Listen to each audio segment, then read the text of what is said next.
सुप्रभात बच्चों, कैसे हैं आप सभी। उम्मीद है आप सभी खुश होंगे और स्वस्थ होंगे। वीडियोस भी देख रहे होंगे और वीडियोस को देखकर अपना काम भी पूरा कर रहे होंगे। तो बच्चों, एक बार फिर कक्षा 2 हिंदी में आप सभी का स्वागत है। जैसा कि आप जानते हो, हमने अपने सिलेबस खत्म कर लिया है, व्याकरण भी खत्म हो गया है और खुलते पंख के भी पाठ हमने खत्म कर लिया है। अब हम करेंगे पुनरावृत्ति। तो बच्चों चलिए, हम पाठ 11 से हमारे सिलेबस में है, वहां से शुरू करते हैं। पाठ 11 है चिड़िया, जो कि एक कविता है। कविता चिड़िया एक कविता है। अब इस पाठ में सबसे पहले बच्चों हम कविता को एक बार देखते हैं। कविता हमारी कुछ इस प्रकार है। जो चिड़िया है वह हमेशा आजादी से रहना पसंद करती है, नील गगन में उड़ना फिरना पसंद करती है और खुली हवा में उड़ती फिरती है और मीठे गीत सुनाती है। जो कवि है वो कहता है कि चिड़िया जो है कभी कभी उसके छत पर दाना चुगने और पानी पीने आती है और चुग करके फिर उड़ जाती है। मतलब वो ज़्यादा देर तक नहीं रहती, दाना चुग के पानी पी करके तुरंत उड़ जाती है। तो यहाँ पे हमारी जो पंक्तियाँ हैं, नील गगन में उड़ती चिड़िया मीठे गीत सुनाती, खुली हवा में उड़ती फिरती कोमल पंख डुलाती, छत पर मेरी जल पीने को छत से नीचे आती, इधर उधर से दाना चुगती फिर ऊपर उड़ जाती, तिनका तिनका जोड़ जोड़ कर अपना नीड़ बनाती, आंधी पानी तेज धूप से कभी नहीं वह घबराती, जीवन का आनंद इसी में आजादी से रहना, लाख मुसीबत आए फिर भी खुशी खुशी से जीना। तो ये है हमारी कविता। इस कविता में कवि हमसे कहता है कि जो चिड़िया है जब रोज उसके छत पर आती है, दाना चुगती है, पानी पीती है और फिर झट से उड़ जाती है। बिना समय बर्बाद किए वो दाना चुग के पानी पी के तुरंत उड़ जाती है। तो जो चिड़िया है बच्चों, वो खुली हवा में उड़ती फिरती है, उसे आज़ादी से रहना पसंद है और उसके जो कोमल पंख हैं उनको हिला डुला कर वह उड़ती है। छोटा तिनका तिनका जोड़ के अपने लिए नीड़ बनाती है, यानी कि घोंसला बनाती है। उसके बाद आंधी आए, तूफान आए, उससे कोई फर्क नहीं पड़ता, वो कभी भी नहीं घबराती है, हमेशा निडर होकर रहती है और जो भी मुसीबत आती है उसका वो डटकर मुकाबला करती है। उसके बाद हम सभी के जीवन में आनंद तभी है जब हम आज़ादी में रहते हैं, लाख मुसीबत आए फिर भी खुशी खुशी से जीना। तो इस कविता से हमें कवि पाठ दे रहा है कि हमें कभी भी किसी भी मुसीबत में घबराना नहीं चाहिए, हमेशा आज़ादी से जीना चाहिए और कितनी भी मुसीबत आए हमें उसका डटकर मुकाबला करना चाहिए। तो बच्चों, कविता हम पहले भी पढ़ चुके हैं और मीनिंग भी आपने समझ लिया था। अब एक बार हमने इसे दोहराया है। इस कविता को आप याद करेंगे क्योंकि इससे अभ्यास आ सकते हैं। कविता की पंक्तियों को पूरा करो और उसके बाद जो भी इसके साथ अभ्यास हमें दिए गए हैं उन्हें पढ़ेंगे और समझेंगे। अब बच्चों, कठिन शब्द। नील गगन, आप सभी को मालूम है इस कविता को जब हमने पढ़ा था तो कुछ कठिन शब्द भी हमने पढ़े थे। कठिन शब्द, इनको हम लिखकर याद करेंगे। पहला है नील, न पे बड़ी की मात्रा, नील, ग न, हम गगन को अलग लिखते हैं। नील का मतलब है नीला, नील का मतलब होता है नीला, इसलिए हमने यहाँ नीला लिखा है, नील लिखा है। और नीला यहाँ किसके लिए है? गगन के लिए। गगन का मतलब है आसमान, न, गगन। तो ये है पहला शब्द है नील, यानी नीला। गगन का मतलब आकाश कह सकते हैं या आसमान। तीसरा जो शब्द है वो है हमारे पास डुलाती। डुलाना मतलब हिलाना, डू ला, त पे बड़ी की मात्रा ती, डुलाना यानी कि हिलाना। जल, जल का मतलब है पानी, ज और ल, जल, जल का मतलब पानी। 5 में है नीर, न पे बड़ी की मात्रा, नी और ड़, नीर। नीर का मतलब घोंसला। चिड़िया जिस घोंसले में रहती है उसे हम नीड़ भी कह सकते हैं। तो 5 पे हम लिखेंगे नीड़ यानी कि घोंसला। 6 में हम लिखेंगे, छठा है नीड़ यानी कि घोंसला। चिड़िया, चौपे छोटी की मात्रा, ची ड़ी या, चिड़िया। चिड़िया, चौपे छोटी की मात्रा, ड़ पे छोटी की मात्रा और या, चिड़िया। उसके बाद हमारे पास है आनंद। आधा न भी लिख सकते हैं, पूरा न, और बिंदी भी लिख सकते हैं। आनंद, आनंद, आनंद। उसके बाद है 8 में हमारे पास है ग पे बड़ी की मात्रा, गीत, गीत। 9 में हम लिखेंगे, 9 में गीत के बाद हम लिखेंगे उड़ती, उ ड़, त पे बड़ी की मात्रा ती, उड़ती। नीड़, चिड़िया, आनंद, गीत, उड़ती। उसके बाद हमारे पास है तिनका, त पे छोटी की मात्रा, 10 में लिखेंगे तिनका, तिनका। 11 में आंधी, आ, ध पे बड़ी की मात्रा, धी, आंधी।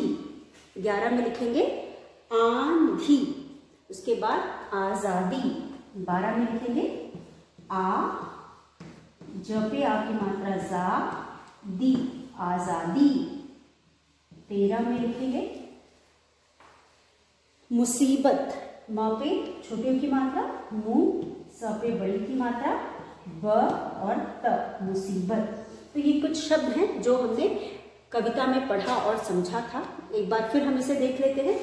तो बच्चों, नील यानी नीला, न पे बड़ी की मात्रा, नी और ल, नील।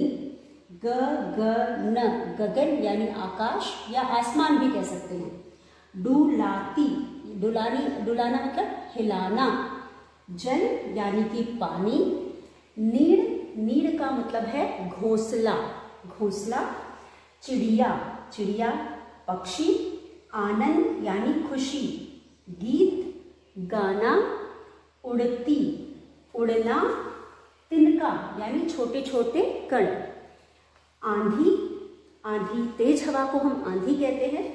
आजादी यानी बिना किसी रोक टोक के उड़ना फिरना। मुसीबत यानी मुश्किलें। अब हम इनको लिखेंगे कैसे? न पे बड़ी की मात्रा, नील, नील। ग ग न, गगन। ड पे छोटे की मात्रा, डू, ला, ती, डुलाती। जल, जल। न पे बड़ी की मात्रा, नील, नील। चिड़िया, चिड़िया। आ, न पे बिंदी, नंद, आनंद। गीत, गीत। उड़ती, उड़ती, उड़ती। त पे छोटी की मात्रा, ती, नका, तिनका। आंधी, आंधी। आजादी, आजादी। मुसीबत, आजादी, ज के नीचे बिंदी, द पे बड़ी की मात्रा, आजादी। आंधी, आ पे चंद्र बिंदु, ध पे बड़ी की मात्रा, आंधी। मुसीबत, म पे छोटी की मात्रा, स पे बड़ी की मात्रा, ब, त, मुसीबत। अब इस तरह से इन शब्दों को हमने यहाँ पढ़ा और समझा। उम्मीद है आप इसे लिख करके याद कर लेंगे। अब उसके बाद बच्चों हमारे पास शब्दार्थ है। कविता के अंत में हमें शब्दार्थ दिए गए हैं। कुछ शब्द हैं जिनके अर्थ हमें यहाँ पे पढ़ना है और समझना है। तो चलिए हम इन शब्दों को लिख करके पढ़ते समझते हैं। तो यहाँ पे शब्दार्थ और मुहावरे दिए गए हैं। कहानी में कोई मुहावरा नहीं है, कविता में हमें सिर्फ शब्दार्थ लिखने हैं। तो शब्दार्थ,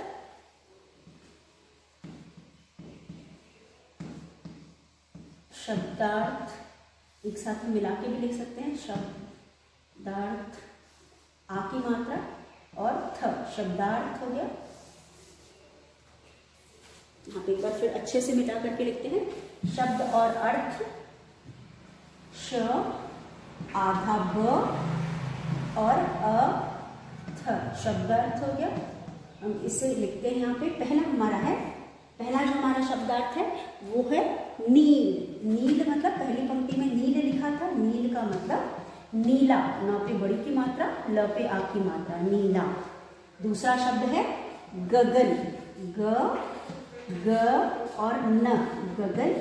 गगन का मतलब आकाश और आसमान भी हो सकता है। तो हम यहाँ लिखेंगे आ, का, श, आकाश या आसमान। आ, स, मा, न, आसमान।